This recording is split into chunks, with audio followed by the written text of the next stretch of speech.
L'année de la jeunesse que mingi na kusala, mais na wapi bisika betu fana kusala.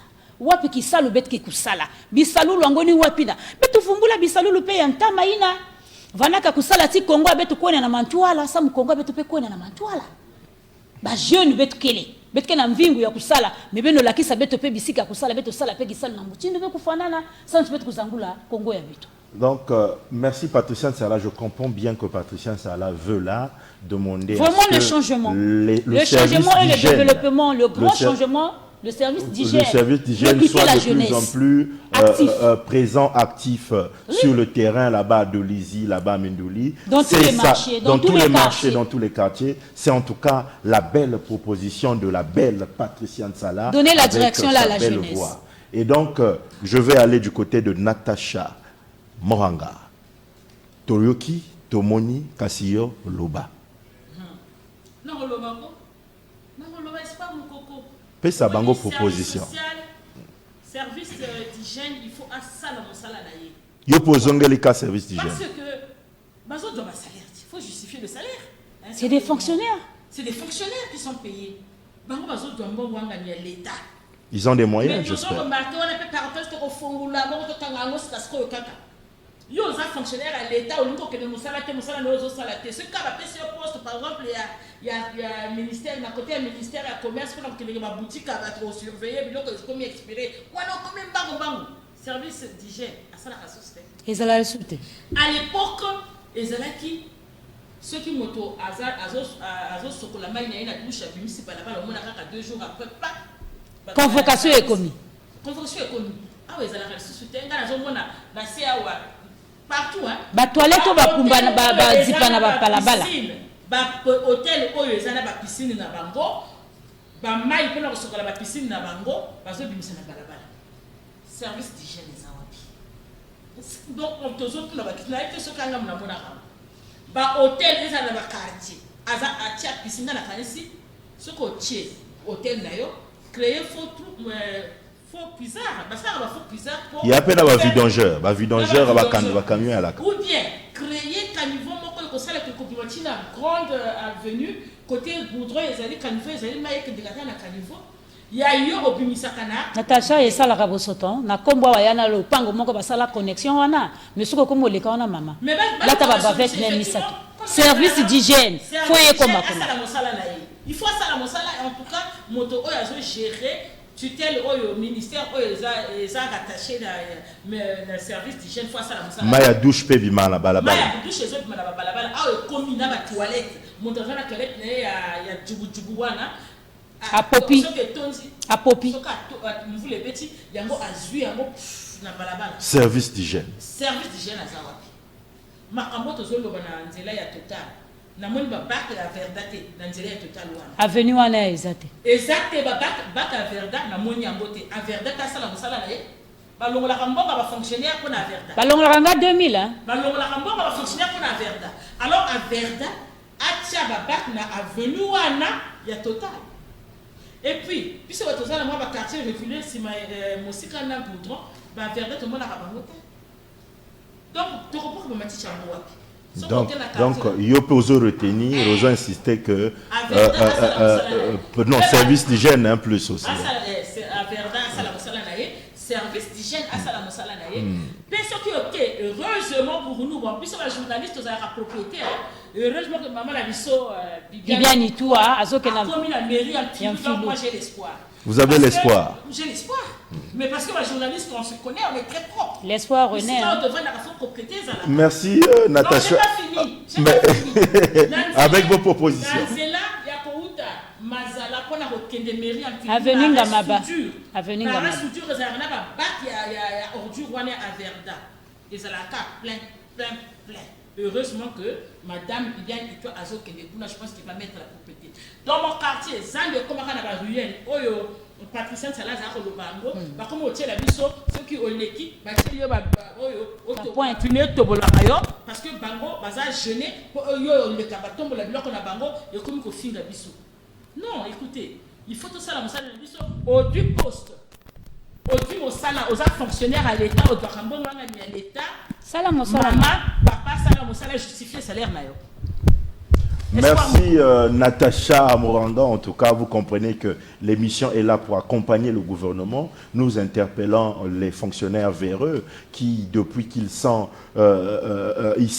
intégrés à la fonction publique, ils ont des responsabilités. Les responsabilités par rapport à leur mission assignée par l'État. Malheureusement, le service d'hygiène est de plus en plus rare dans les administrations publiques. Voilà si la proposition de Natacha Moranga et aussi de Patricia Nsala. Mais nous allons du côté de Bibiane Essé. Bibiane Essé, na mwantangu ya lunkufi. Antoine Menge, espoir. Nous avons misiku baki bakaka, mais natamba banke, natamba kana bakaba misiku babantu. Bakia kutelama, mais natamba fioti babat mizimana. Bet zabe se ba motiver bao ou bien forcer bet na se demander que natanga fioti mami zimana. Il faut que kengila, il faut que kengila. Mais oui, natanga fioti ça n'est que ba kangala ke fasuna. Là misiko wana basabe nyoso bakia kutangu temutanda sa ça que ça. Mais natanga fioti, mais mizimana nyoso, mais bika nyoso, mais lemba nyoso. Mais là que vanate be nyoso bang bang bang bang, tia banima babantu, mais natanga fioti kama me bika, yake pasi mingi.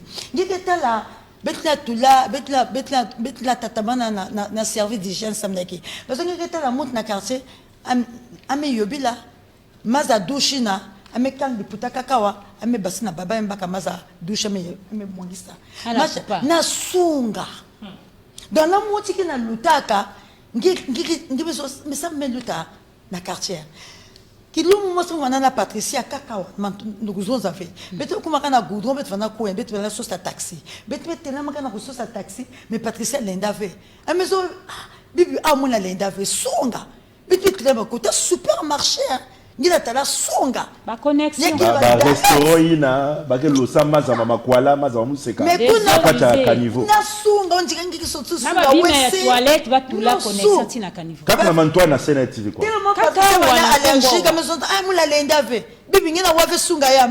Mula wave bien bien besoin tout vraiment mbombo ngeki ko wasunga ya. Mais bet nenda ve tukatuka il fallait bet katuka kuna. Donc nous avons un service d'hygiène ça qui ça rien.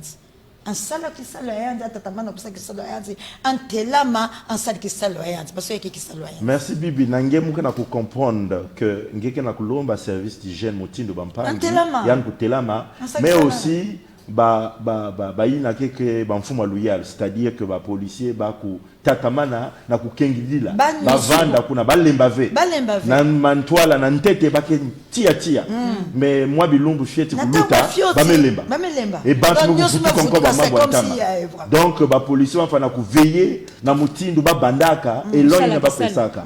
Donc par là téléspectateurs effectivement chers policiers, nous comptons sur vous pour maintenir en tout cas cette propriété en veillant sur des lois, les lois que l'État a mis en place, ceux qui doivent respecter les lieux de vente, veillez à ce que ce principe continue, que cela soit pérennisé. Concierge Mongo, Yoza Elenge, année de la jeunesse, Ozana conseil à Gopesa. Proposition d'ailleurs. Conseil à Gopesa, Ozana pas battu sur tous les bandes moi c'est la leçon des gozons ça va tourner là. Mais au moment où la matière a commencé à mibeko mobu na mobu, ya solo sur mon matière a commencé mibeko, il passe là bon côté à bateau au le quoi ba DG ba yangeli et c'est un peu bateau attaque wana ba lanela mibeko wana. C'est que le bateau encore chargé sur des suivi à tête là quoi et c'est ngeli au lanela ka mibeko mais on pas mater mon matière à cause de la simano micro sorti. C'est que ba tio au commencer là ba prise responsabilité c'est ngeli au lanapé mon sala bateau wana donc na bandit le quoi là mon matière c'est que bon comme manaka ma sengi to battre bingwa biso peto na ba kambi bingumba ba mère et sengi pa la na mibeko miango poete bingwa bizala peto pa mate mbula mata dimoko akoko sala yimo misala mina miso yimo côté si ya akoyaki ko sala misala mina yimo ko kasi ataki bato wana te donc so bati bato wana poete bato bon so sala ba ko bloqué te le boko no boko to sala poete mboka et tout moment donc bato pe bati na kata ba mboka na ba zando moto asala poete écolo et tout moment n'est-ce pas mon coco pe na bilenge en tout cas vraiment année de la jeunesse. Tu es vraiment conscient. Tout ce que mon boulot, pas maté, tozali eliki ya ekolo relève lobi kozala biso mais kasi surtout timo bulu ekolo ngo tokotika kona nani tozala elenga mususu auto ekolo songo to pakala pona kokama biso to ala kabisa net ya kotabo peto to bandité ekolo no moko siko bongisa mote moto mususu akoki ko bongisa mote lo pakolo ateke mama no moko ataka zema bende ko waka maite aza kozaka mama no moko mais siko zema mwana malamu okosaki mama abonga mais yo moko siko bongisa ekolo no moko te na bandité mo pa mususu abuta moko mususu te pona ko bongisa ekolo no. Merci concierge sokeza mama na moko yo ko sala le tout possible abonga et si kana on peut ko sala le tout possible abonga. En tout cas, ce sont des mots de concierge Mongo qui nous exhortent d'entretenir là où nous sommes. Et encore, Télé Congo, Radio Congo, en tout cas le CNR TV a été un exemple à suivre en respectant le principe de la propriété. Mama na yomoko bongisa, notre CNR TV, nous étions là pour essayer d'apporter une touche de propriété conduit par le directeur général de Télé Congo, André Ondélé. Exemple à suivre, mais c'est avec vous, Chaber Ngouma, pour suivre comment les agents du CNR TV sont là en train de respecter l'ordre établi par les autorités publiques sous la coordination d'André Ondélé. Pelle ou râteau et bien d'autres outils d'assainissement en main, ces journalistes, techniciens et personnels administratifs de la télévision nationale congolaise ont tous retroussé les manches pour assainir leur lieu de travail ce premier samedi du mois de décembre. Rangés derrière leur directeur général André Ondélé, ces derniers ont respecté les dispositions de la circulaire de 2018 sur l'opération Ville, Village et Habitation propre, en rendant salubre tout le Centre national de radio et de télévision, CNR TV. Nous sommes censés informer et relayer les bonnes actions du gouvernement, éduquer et on ne peut éduquer les autres si on ne s'éduque pas soi-même. On ne peut parler de pauvreté, de salubrité, si nous-mêmes, nous ne sommes pas conscients de ce que nous sortons, je mets entre guillemets, de notre bouche, parce que les paroles partent de notre bouche. Donc on ne peut éduquer les autres sans montrer l'exemple. On aurait préféré que le peu d'argent que nous avons, nous puissions l'utiliser pour l'éducation de nos enfants, nous puissions l'utiliser pour se faire plaisir aussi. On est être humain, on doit apprendre à se faire plaisir. Mais sortir de l'argent pour des questions de santé, parce qu'on a eu une diarrhée quelque part, on a eu une toux qui est due à la poussière, mais je pense que c'est quand même assez regrettable. Pour cette opération de salubrité, les cadres et agents de la télévision nationale congolaise se sont fait accompagner par les membres de l'association Potopoto Bopeto Congo, des jeunes du 3e arrondissement de la ville capitale, engagés pour l'hygiène de tous les quartiers de Brazzaville. La propreté chasse la maladie, évitant des maladies telles que le paludisme, qui provient souvent à cause de la saleté. C'est l'une des motivations vraiment qui nous envoie ici à la CNR TV. Notons que l'opération Ville, Village et Habitation propre a été instituée par notre circulaire du 6 octobre 2018 par le Premier ministre chef du gouvernement d'antan, Clément Mwamba. Merci Edvel Mampassi, l'un des puissants reporters que nous avons ici à Télé Congo, qui était là ce jour-là pour montrer au public que Télé Congo, Radio Congo, en tout cas, tous ceux qui sont habitants du CNR TV ont été là pour la propriété. La propriété, c'est la notion de tout le monde. Il faut garder là où tu vis propre. Et à ce faire, nous allons dire, concierge Mongo, Tomoni Kolanda Bilili, Yopo Alaki Nakati.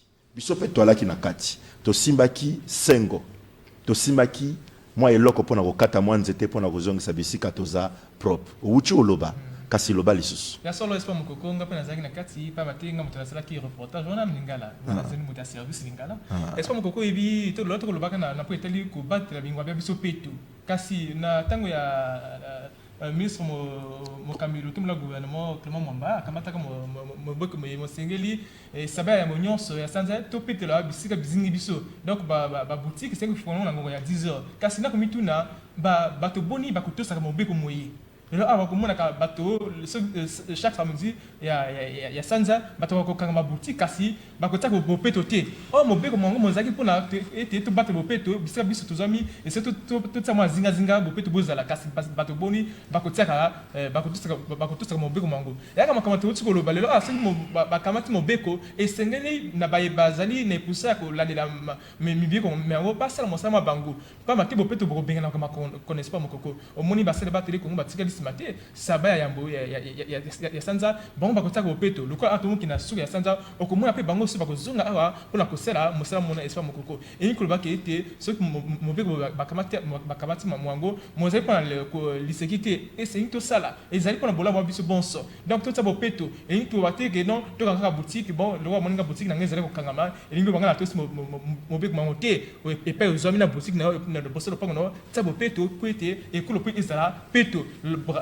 Na Brazzaville, na tout la Brazzaville verte, mais là Brazzaville trop bien on a évité. Toujours Brazzaville la verte. Donc toujours Brazzaville la verte. Donc tout Cuba, na côté que beaucoup de bicycles tous hommes pété, tous anakati ya climat espoir mon coco. Bibiane laissé bet meguta ko betwe katoka kulanda bizizi ina mekuluta mamalia yi yake mutindo kuzonda ti beto pe na Sena TV betke ku respecter ke musiku yayi ya tata inakufuaka ntama tata Clément Mwamba yamekupikana yamekupikana musiku wa mbote ya mbote yake musiku wa mbote vraiment ministre Clément Mwamba kuzwaka eswa kimesala munsa na kutala ke ba journaliste vana na katsai na kusala keketala ngeta ba nyoso vana na katsa kilenge na katsai vraiment vana na katsa ambiance donc zaba na kuzonza que baba sauver salité côté salité que l'ingénieur salve mbote côté salité que le esngelen tela makungina ku jakima donc ngeta la bat nyoso jour ba vana jave na katsa ba bureau aba ba basikaka baka zonaka même si ngeke singi la katsa bureau ngelen vana kaka bureau ve mengeme basinga mesimba nsengo tala déjà avec le basika balai ngeme basinga mesimba donc mutu nyoso simba. Donc déjà si vanda kuna on delema en vanda kuna na kuzonza ke bat nyusu vanda na kilengi bat nyusu vanda na kindengi na kutala tata déjà vanda kuna on en vanda kuna mana sabsi na kuzonza mais ya aussi longisa exemple non si ame tela même longisa avec exemple est ce ban bakina manima ya bala longisa exemple donc tata on dele ya musi telema c'est lui le gouvernement le représentant telema ça ba batika manima muno ba telema ba sala kisalo vraiment vanda kilengi mingi kimme yanga na kacha chima muno na kuzonza ke moto nyosu vanda na kacha nsai na kutala tata en vanda kuna Natacha Mohanga na changeons kombote to changer nde elongi ya Sena TV te komi kitoko kasi yo moto alaki loba na biso nani ezali kabam ezalaki bendabika pesa yimbwa kumanga mais on était là to sali mosala na biso bozo mona que Sena TV nyo sote comme agréable à l'œil mais bato boni kaka oyo mubeko ebimaki mubeko ngo ebimaki papa Clément Mwamba mutapesa kiango semaine wana fo pala Hollanda espoir mkoko et comme qui ba reporter à Télé Congo parce qu'il est invité de partout ministre Boye ba ko sala entretien na ministère na bango directeur Boye depuis kaka mi be ko ngo ewumeli ozomona so bato boni bazo benga sous activité ozomona ka bango est-ce que bazo sala to bazo salate baza ko sala bongo pona nini bato ba mona bango mais biso wa tozo continuer musala na biso tozo continuer administration na biso tozo continuer saba ya yambo ya sanza samedi du mois premier samedi tozo sala kango tozo koba tozo la exemple na lobaki na yo awa ba journaliste biso ba journaliste tozo la ka propre ouais voilà ils ont même ba la service on à l'école que journaliste sengila za la propre na lobi yango awa pona mère ya mtilu lokola ke kuna makambo eko changer boko mona changement la miso nazo ko sa vinoté tamba ko pesa pas moyen ben moyen ko sala ba ko pesa ba moyen tu es pas alors ba ministère ba direction générale ba bisika nyoso tout photo téléma na ba ministère nyoso to téléma mboka na biso fetonga Braza la verte ba chef d'arrondissement ba chef de quartier il faut ba téléma mboka na biso fetonga Braza la verte espoir moko Patricia Nsala betme kulanda benge mutino ngi wana sala animation ki lobi vana compliqué nsa yange vanda wap mutino alors que ba administration ke mingi bet me kutala l'administration na kati ya Congo bet ke mingi yake au moins na 500 et quelques directions générales mais beto awa bet ke na kutaka manaka na kati ya mpeve tata il faut les kusala inyembe kuzoza beto tonvo kaka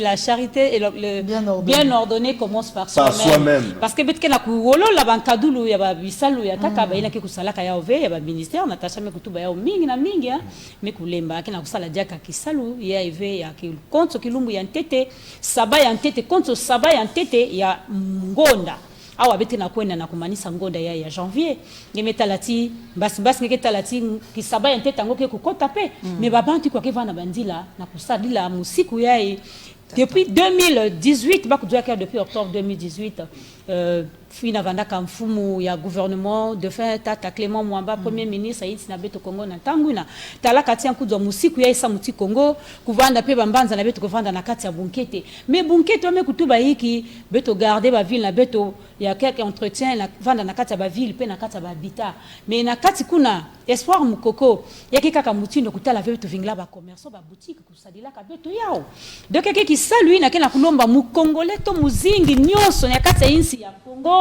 faut na kusala espoir donc kana kilumbu ina me kukuma beto awa na senior beto na kupetola awa mais yake pe na bakati ya ba quartier ba chef ba ruelle ba chef ba bloc ba maire d'arrondissement muke kupesa kama sika ntangu nyonso na tata maire ya Makelekele tata Edgar Basukisa mubanza tie ba me kutakana na kugarder yande tala mutindo me kupetola cimetière ya Mukundingwaka ina kusala bunkete miyana kivingila ka premier samedi ve balumba kaka pe kana pe kintangu me bwaba na pile samedi bake kona na kangu ya babantu ya arrondissement ya bake kona sala bunkete me yavanda ke fou samna ba kambi ya beto ba ina kena kukamba beto na kati ya bambanza na katikati ya ba commune awa bet me kutuba yawa mama kento ina peke kuzolaka mvinzu ve kena kuiza ndila ya ingi teleka Natasha Moranga avenue Ngamaba ngenge metala ka côté babaka ordure kele mais pousser petit nazandu batanga kaka penge kuma nazandu ngambe peke vandaka mambo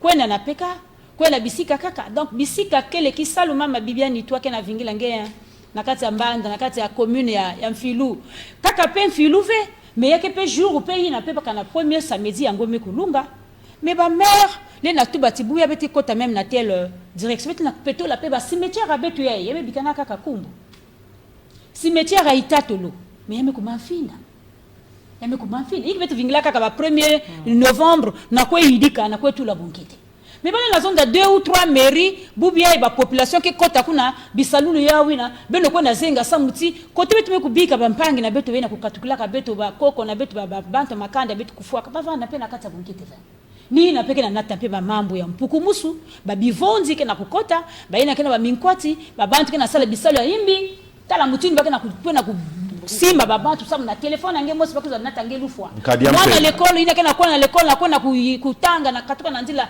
comme nzila ke salete nzila ke na matiti ba mebumba ba mebwila mwana nga na étudiant ba on mepesa lufwa na ba étudiant donc na kutuba na ngeti beto vingila kaka premier samedi ve beto vingila kaka 1er novembre ve na contretenir pe ba place beto ina beto tout la bunkete na kata inti na beto Congo beto tout la bunkete na kata mbanza ya Brazzaville futukila kizizi ya Mona la jeunesse mais l'outil de la vieillesse na Congo hein.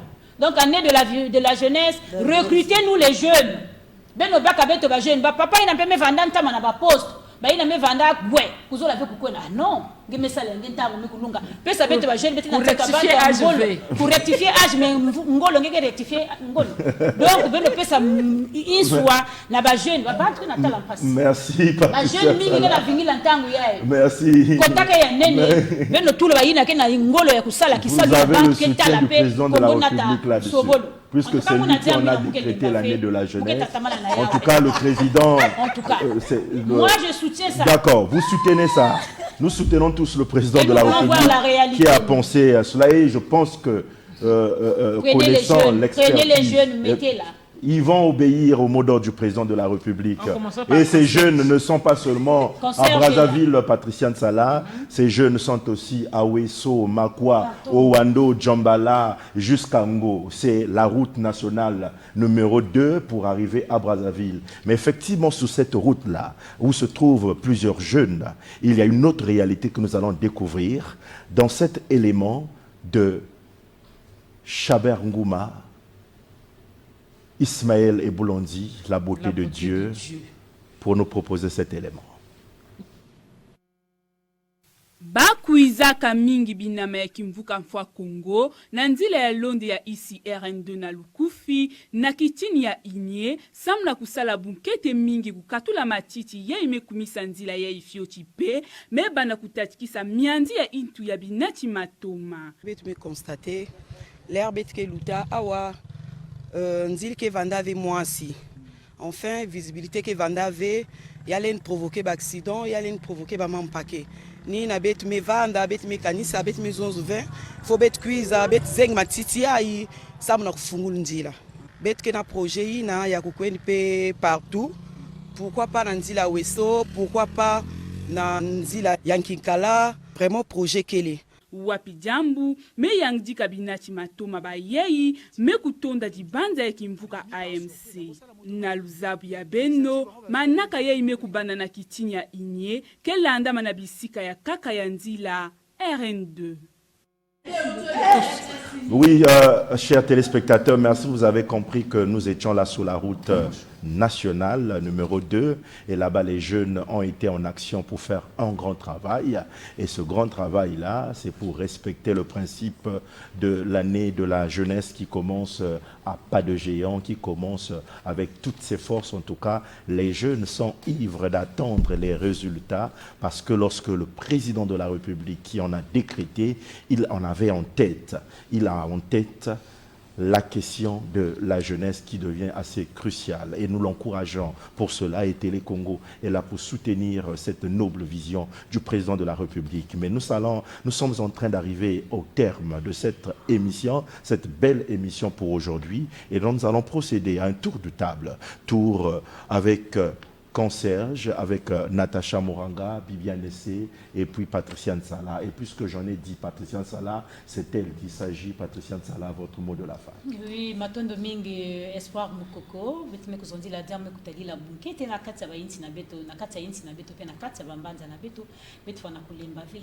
E na tangu baki kupesaka musiku ya kuvanda kaka diamu betime kubula muwove ya mpamba na kutubatia kuvanda na luputu wake tubaka ya vanda simple slogan ve me ya vanda ba acte ni betu fana kutala ba ya kuvanda appliquer pe betu ku respecter ba misiku ina betu kuzitisa yao kana gouvernement bet me kudwa musiku bet fana kulandila yao e ni ya bet me kutuba année de la jeunesse bet me kumanga ve benu kutula muntu ina me kutanga muntu ina kena ngolo muntu ina kena vingu muntu ina kena inswa ya kusala kisaluna me kufana na samuti Kongo na beto kutala na mbote Kongo na beto kusoba betike na nsatu Kongo na beto kukoya na mantwala benu sala kisalu na kati ya ba département na kati ya Brazzaville kisika nyonso mwana ya Kongo ikele benu kuzitisa musiku ya mfumu ya luyalo mikudwa mfumu ya inti na beto mikudwa na diamu mikutali la vision ya année de la jeunesse beto respecter ya ba jeunesse ko taper na kati bio nguvingila kaka ba bureau ve na kati ya agriculture na kati ya bisalu ya ntoto na kati ya ba bwala beto mikutala awa bubiai malmala beto mikutala mutinu na ndila route du nord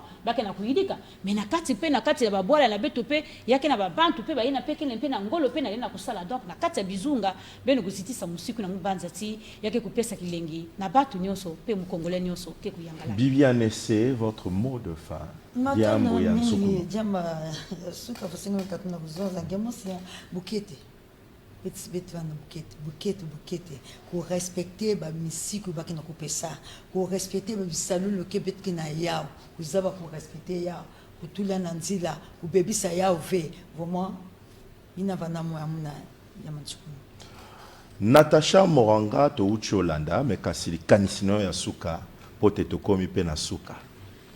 Ya solo espoir mukoko tokomi na suka ya émission na biso bonjour le Congo bonjour le monde mais tokoloba kaka que to samibeko mbula matadi azopesa biso mbula matadi apesaki mibeko ya sachet ezomonana na bazando bato bazotosa te mbula matadi apesaki mobeko ya kosalaka ya konettoyeke ya kobongisaka liboso ya bandako na biso chaque mikolo nyonso tu ya saba ya yambo ya sanza bato bazosala na bango te bazotosa te mbula matadi azoloba bato bazotosa te pe bato nyonso tu oyo badwi baposte ba justifier ba salaire na bango na kosala mosala po Congo na biso ezonga Congo ya kala pe Brazzaville ezonga Brazzaville la verte espoir mukoko Concierge Mongo libaku mo pesa milina yo na Natasha Moranga pote osukisa ya solo espoir mukoko tozalaki na Dolizy kuna na banzina pesa mbote na maman Céleste